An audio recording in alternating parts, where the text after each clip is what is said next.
Halo selamat pagi pemirsa, apa kabar Anda di pagi hari ini? Senang sekali saya Heri Orun kembali menjumpai Anda dalam Berita Papua hari ini.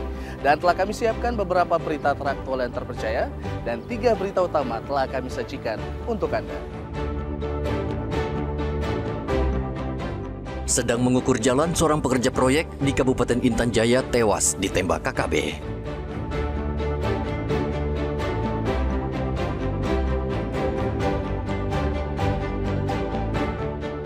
TNI kontak tembak dengan OPM di Lani Jaya, seorang anggota kelompok separatis tewas.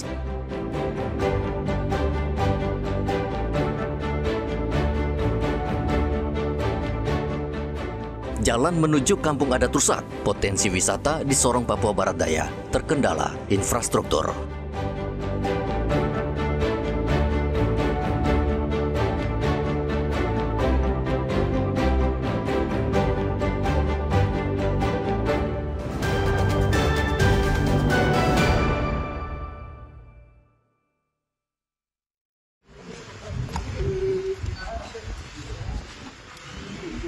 Kelompok kriminal bersenjata kembali menyerang warga sipil.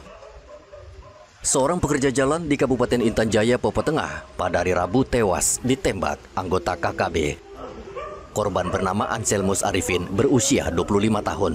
Korban merupakan karyawan salah satu perusahaan yang sedang melakukan pengukuran jalan di Kampung Nunggu Siga, Kabupaten Intan Jaya. Saat itu sekitar pukul 10:30 siang, korban bersama rekannya sedang mengendarai traktor. Tiba-tiba terdengar tembakan dari arah kiri jalan dan peluru mengenai dada kiri korban. Anselmus sempat dilarikan ke rumah sakit, namun kondisinya semakin lemah hingga akhirnya meninggal dunia. Menurut Kasatgas Humas Ops Damai Kartens Kombes Yusuf Sutejo, korban ditembak kelompok KKB pimpinan Daniel Aibon Kogoya yang kerap melakukan aksi kekerasan di Intan Jaya.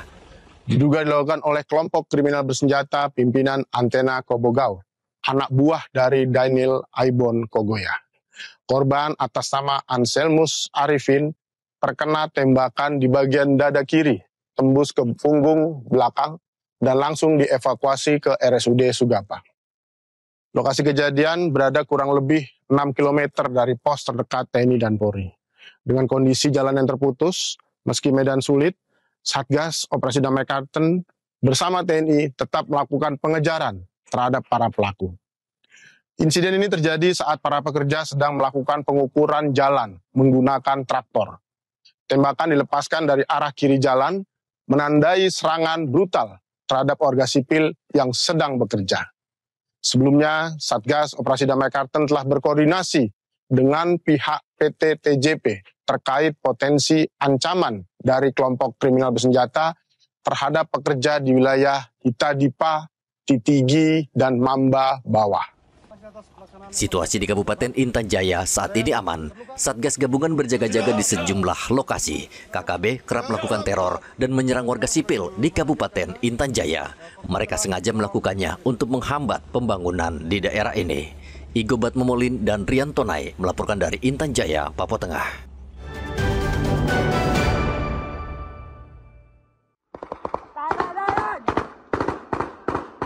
Kontak tembak antara Satgas Komando Operasi Habema dengan kelompok separatis terjadi pada hari Rabu. Kontak tembak ini terjadi setelah aparat berhasil menguasai markas OPM di Unambunggu, Kabupaten Lani Jaya.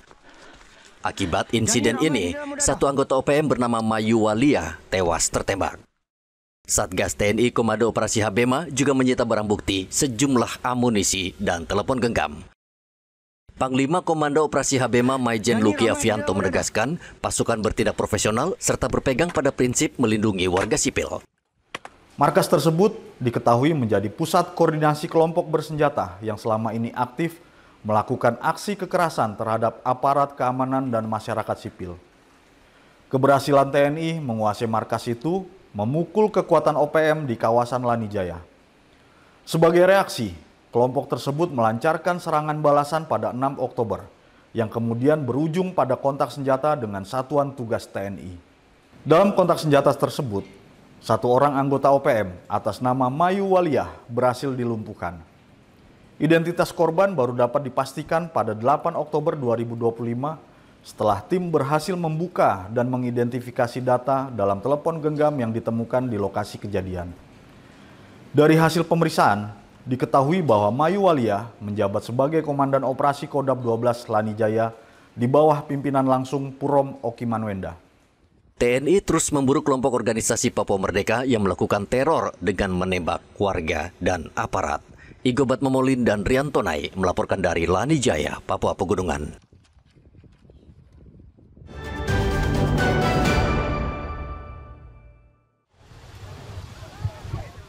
Dua kelompok warga di Jalan Cendrawasih SP2 Timika saling serang dengan busur dan panah.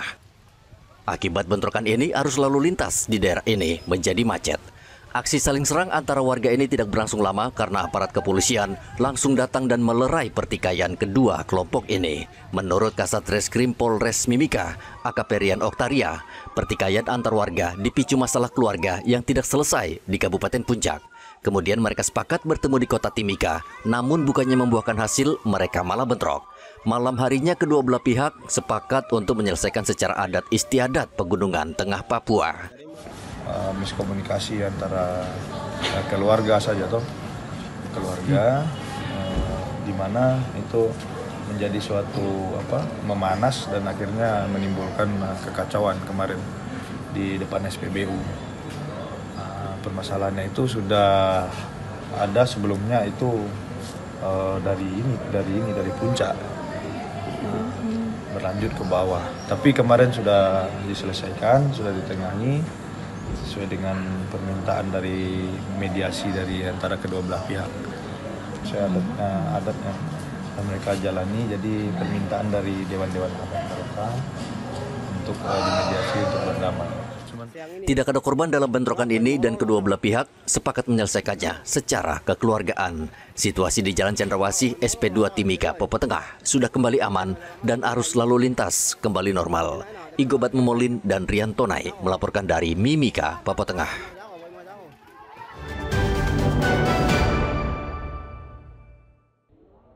Penyerangan terhadap anggota polisi oleh kelompok warga di Jalan Radio, Kabupaten Merauke, mengakibatkan 5 anggota polisi mengalami luka-luka.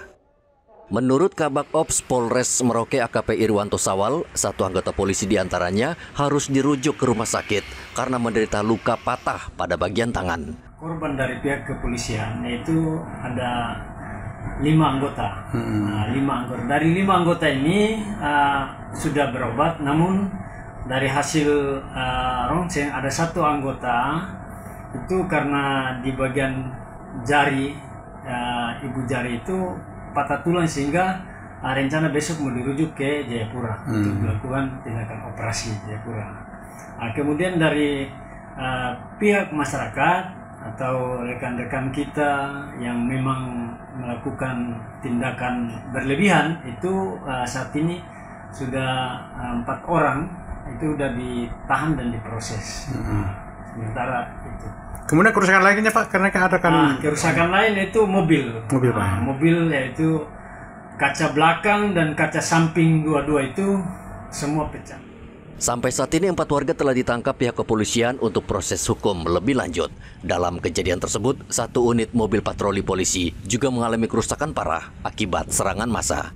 Pada hari Rabu, polisi diserang warga di Jalan Radio, Kabupaten Merauke. Polisi yang datang ke lokasi penganiayaan diserang karena warga tidak terima keluarganya ditangkap. Polisi melarikan diri, namun sebagian mereka terluka. Saat ini situasi di Jalan Radio sudah aman setelah polisi mengerahkan puluhan anggota ke TKP.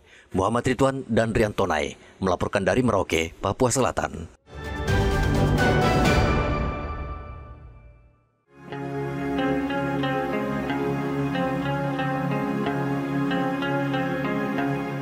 Beginilah kondisi jalan menuju kampung adat Malasigi di Kabupaten Sorong, Papua Barat Daya. Pengendara harus hati-hati dan harus menggunakan mobil dengan penggerak ganda atau double gardan karena sebagian ruas jalan berlumpur dan sulit dilalui.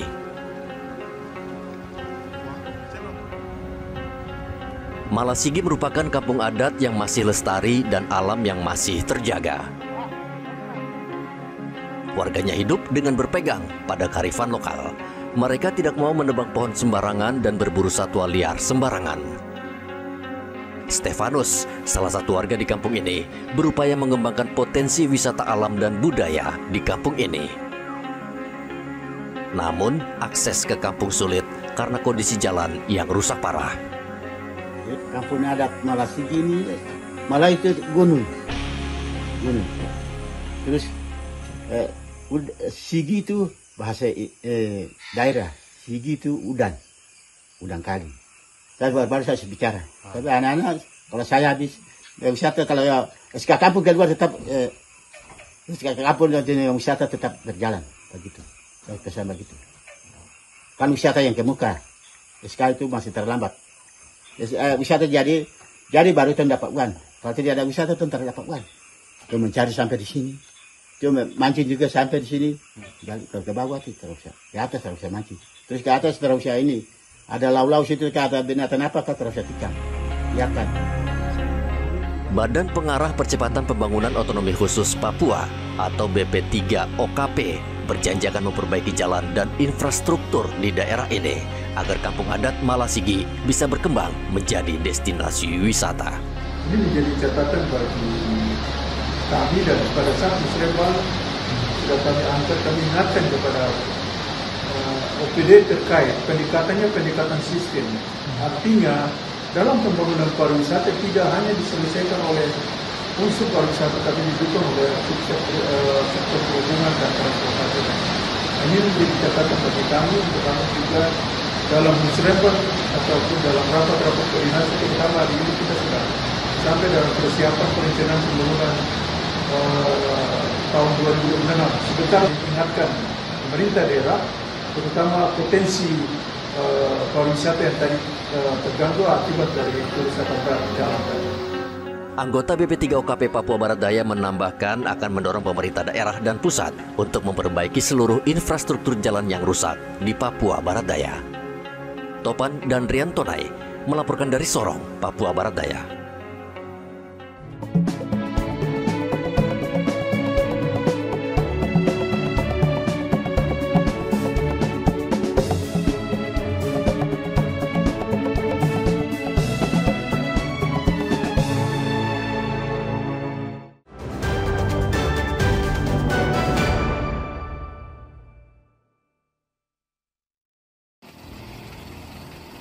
Dua anak korban kerusuhan di Kabupaten Yanglimo, Asriaka dan Atifa, akhirnya pulang dari rumah sakit setelah menjalani perawatan. Sebelum pulang, kedua korban kembali menjalani pemeriksaan kesehatan lanjutan oleh tim dokter untuk memastikan kondisi kesehatan mereka. Jadi betul-betul kondisinya berat. Tapi dalam perawatan tindakan operasi, kemudian dalam perawatan selama di ruangan, perawatan yang kami lakukan selama 22 hari ya. 22 hari itu sudah memberikan hasil yang bisa bermanfaat baik untuk pasien dan keluarganya. Tak hanya pemulihan fisik, Polda Papua juga memberikan pendampingan psikologi kepada kedua anak tersebut karena mengalami trauma pasca kerusuhan. Jadi setiap seminggu 3-4 kali kami hadir, kami datangi, kami lakukan pendekatan dengan pendekatan psikologi untuk mengurangi rasa trauma dengan memunculkan rasa trust-nya, rasa percaya, sehingga dia merasa nyaman dengan kami, dan kami juga memberikan support supaya ketika dilakukan pengobatan, dilakukan penggantian perban dan lain-lainnya, Atifa tidak mengalami ketakutan lagi. Kedua orang tua korban sangat senang dan terharu. Mereka menyampaikan terima kasih kepada pihak Polda Papua dan Rumah Sakit Bayangkara atas perhatian dan pendampingan selama ini. Ucapan terima kasih banyak kepada dokter yang telah menangani anak saya. Betul-betul menerima Atifa di rumah sakit ini. Terima kasih kepada Bapak Kapolda dan seluruh jajarannya yang betul-betul membantu anak saya dan menerima dengan ikhlas. Kerusuhan di Yanglimo pecah pada 18 September lalu. Kerusuhan dipicu ujaran kebencian yang berbau sara di kalangan siswa SMA, namun meluas hingga berujung anarkistis dan menewaskan 3 orang. Arthur dan Rian Tonai melaporkan dari Kota Jayapura, Papua.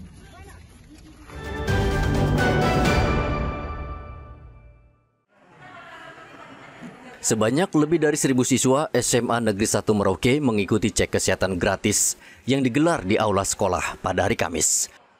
Kegiatan ini merupakan program layanan kesehatan dari Puskesmas Mopah Baru yang dilaksanakan selama 3 hari, mengingat jumlah siswa yang cukup banyak.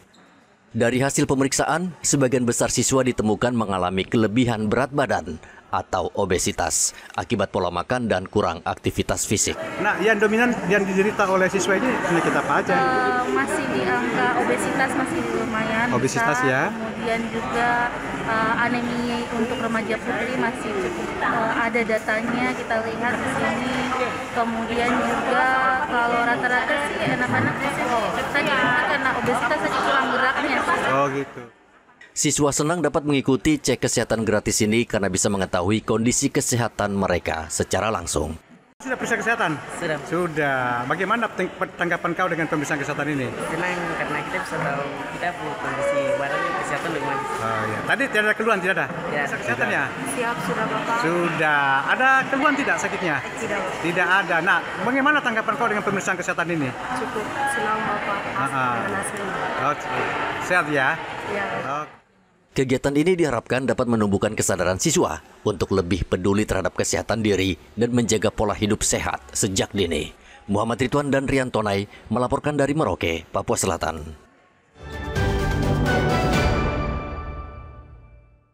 Keputusan Presiden Republik Indonesia. Provinsi Papua akhirnya memiliki gubernur baru setelah melalui proses panjang pemilihan suara ulang.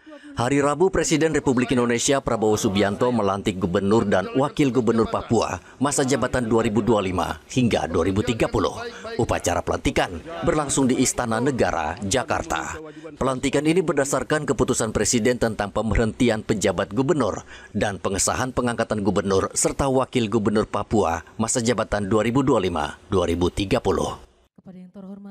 Selain melantik gubernur dan wakilnya, Presiden juga melantik Komite Eksekutif Percepatan Pembangunan Otonomi Khusus Papua.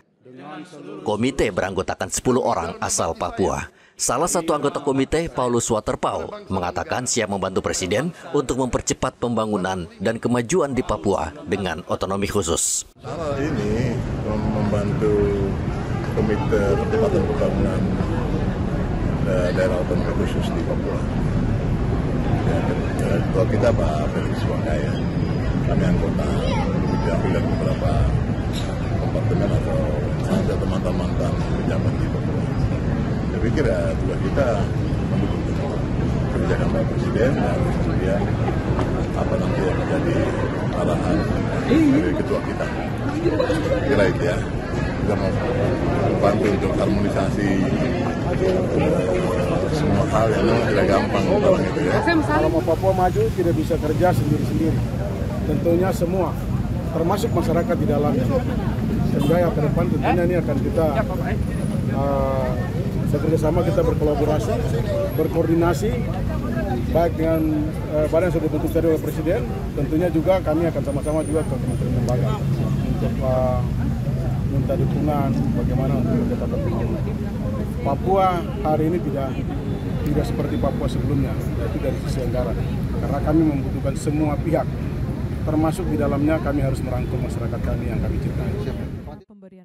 Presiden juga secara resmi melantik 10 duta besar luar biasa dan 1 wakil duta besar Republik Indonesia untuk negara sahabat, serta melantik kepala dan wakil kepala badan pengaturan badan usaha milik negara. Arthur dan Rian Tonai melaporkan dari Jakarta.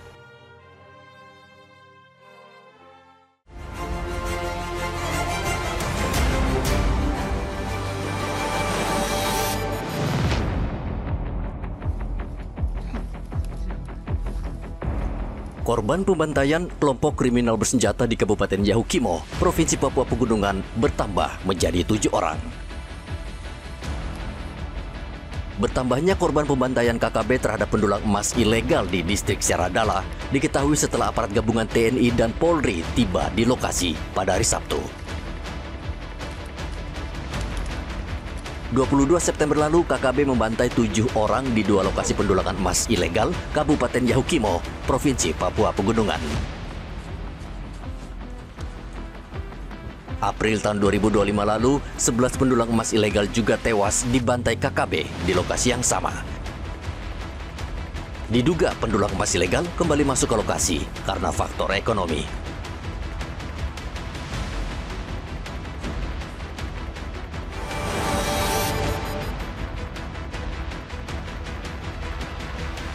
Kebakaran hebat terjadi di kawasan padat penduduk Kodam Lama, Kota Jayapura. Sekitar pukul 9.00 waktu Indonesia Timur, api tiba-tiba membesar dan melalap sedikitnya 19 petak rumah. Warga yang panik berusaha memadamkan api menggunakan peralatan seadanya. Namun, hembusan angin kencang membuat api cepat menjalar ke rumah-rumah lain di sekitarnya. Dugaan sementara kebakaran terjadi karena korsleting listrik di salah satu rumah kemudian merembet ke rumah lainnya. Untuk memadamkan kebakaran, sedikitnya 7 unit mobil pemadam milik pemerintah Kota Jayapura diterjunkan, dibantu 2 unit water cannon kepolisian dan 1 unit damkar milik TNI Angkatan Laut.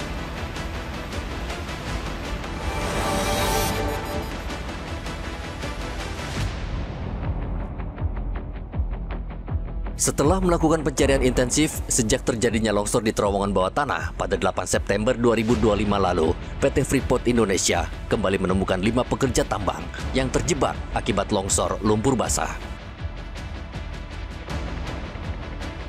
Dari 5 korban yang ditemukan, 2 diantaranya merupakan warga negara asing. Seluruhnya ditemukan dalam kondisi meninggal dunia setelah tertimbun materi longsor di terowongan bawah tanah. Proses evakuasi berlangsung sulit mengingat kondisi terowongan yang licin dan dipenuhi lumpur.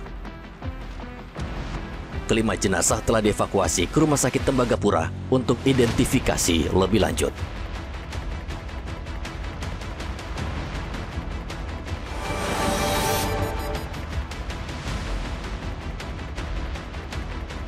Hujan yang mengguyur Kabupaten Sorong selama 1 pekan membuat 7 kecamatan banjir.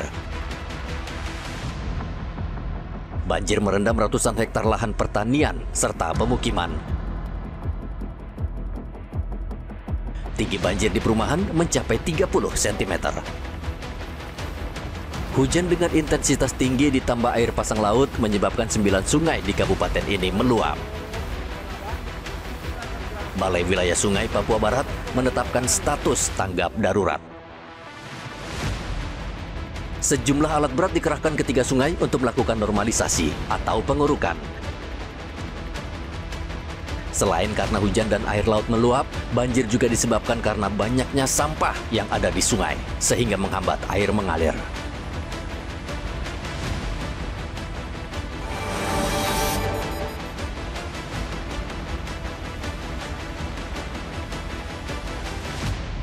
Kelompok kriminal bersenjata KKB kembali beraksi membakar fasilitas umum di Kabupaten Pegunungan Bintang, Papua Pegunungan.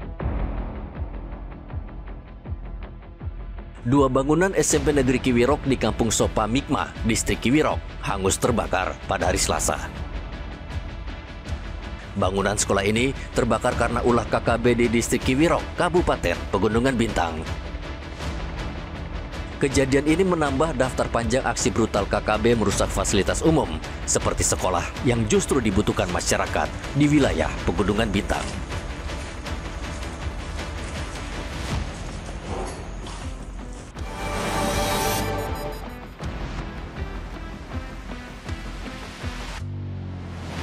Kepolisian Sektor Kawasan Pelabuhan KP3 Laut Merauke bersama kantor Syah Bandar dan Otoritas Pelabuhan KSOP serta karantina menggagalkan penyelundupan minuman keras tradisional jenis Sopi.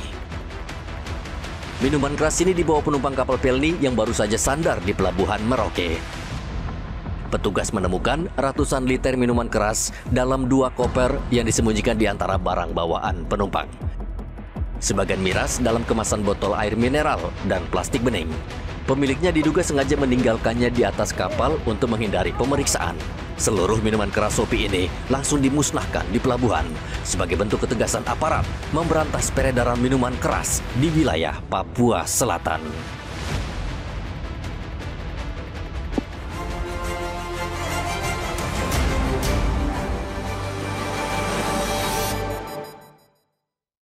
Pemirsa, informasi tadi mengakhiri jumpa kita dalam Berita Papua hari ini. Saya Heri Orun mewakili seluruh kerabat kerja yang bertugas mengucapkan terima kasih untuk kebersamaan Anda.